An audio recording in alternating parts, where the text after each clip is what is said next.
Welcome to Navabhoomi news. KTR arrest అయితే BRS పగ్గాలు ఎవరికి? కేటీఆర్ అరెస్టు తర్వాత పార్టీ పగ్గాలు ఎవరికి ఇవ్వబోతున్నారనేది బీఆర్ఎస్ పార్టీ వర్గాల్లో చర్చనీయాంశమైంది. కవిత, హరీష్ రావు లీడ్ లో కనిపిస్తుండగా కేసీఆర్ ఎలాంటి నిర్ణయం తీసుకోబోతున్నారన్నది ఆసక్తికరంగా మారింది.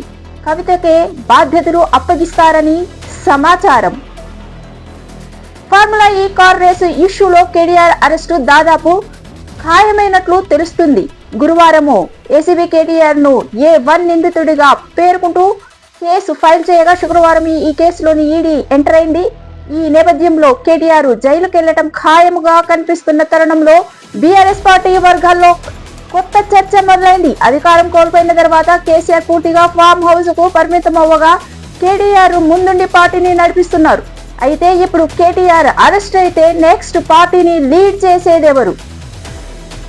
లిక్కర్ స్కామ్ కేసులో జైలు జీవితము గడిపి వచ్చిన కవిత యాక్టివ్ అవుతున్నప్పటికీ ఆచితూచి అడుగులేస్తున్నారు. మరోవైపు హరీష్ రావు తన వంతు పాత్ర పోషిస్తుండగా కేటీఆర్ తర్వాత పార్టీ పగ్గాలు కేసీఆర్ ఎవరికి ఇస్తారన్నది రాష్ట్ర రాజకీయాల్లో రకరకాల చర్చలకు దారితీస్తుంది.